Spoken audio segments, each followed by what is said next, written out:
and I'm here delivering this activity on behalf of the Royal Air Force. This particular activity based on the exchanges between different forces, so we're talking about roller coasters, what forces go into them, and also getting the kids to understand the changes between kinetic and potential energy that all roller coasters use. By the end of the session, after the kids have had a go, it's really good because they start to understand the amount of potential energy they need to start with to get the kinetic energy and understand how those transfer, and also different energy losses that by the end they're all talking about friction and resistance, and that's why it's perhaps not going as far as they want it to.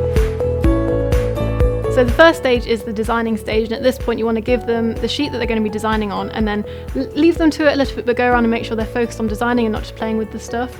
And also, without giving them the answers, suggest things they need to keep in mind. So they need to keep in mind they need to start with a lot of potential energy, especially if they've got loops going, and then also different things about how they're going to keep the marble on the ramp and keep it going the whole way, and sort of different aspects they're going to keep in. But you need to make sure that they're coming up with the ideas themselves but leading them in the right direction so they get the most from the activity. So there's a sheet that they get given which has basically their initial ideas, and then as soon as they start building it they can edit what they've designed once they see what's more realistic and what's going to happen.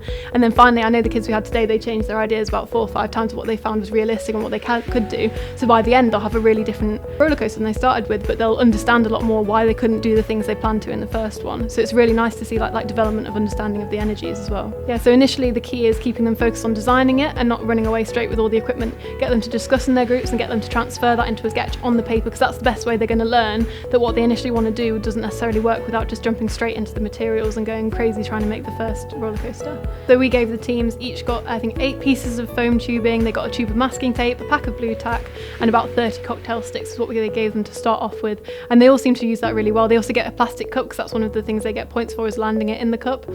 You want to make sure that they all stick to that, because obviously you can definitely make a better roller coaster if they're stealing other people's stuff, but they seem to be quite good at using only what's given to them. Moving on to the building stage, we usually suggest the students try and find a table or a bit of the wall to work from, because that seems to be the best way to get a really solid start to their thing. We'll then ask them to just keep building and trying things out. It's a lot of trial and error. We find they change their mind quite a lot about what's going to work. A lot of the time it's stability that they have to really focus on, making sure they're getting the potential energy really solid at the start and making sure that the ball's not falling off. So there's a lot of different stuff that goes along. We definitely make sure to make use of the environment they've got, so we have them balancing off tables, we have them going along walls or across chairs and stuff, so it is really a creative thing for them to see what's in the room that they can use to make the best roller coaster.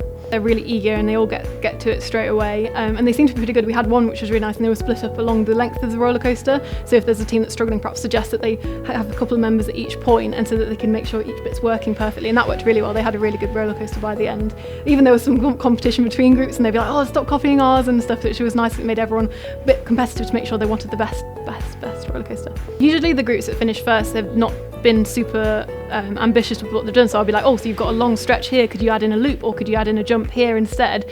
And as soon as they start trying that, they seem to see the fun in it and they're trying to get the most points. And so with the competitiveness, we didn't find people ever were bored of being finished because they had so much to do. So as long as you keep going back and checking and suggesting they tried this, or have you tried starting off higher, or oh, could you get it over that chair, could you make it jump into the cup, and just keep giving them more things, and they love it and they'll get right on board doing it. So if I'm going to a group and I'm asking them if something's not working, I'll tend to ask initially why they think it's not working. Have they thought about how much energy they've got starting? A lot of the time it's because they're not starting with enough energy or they're losing it all the way.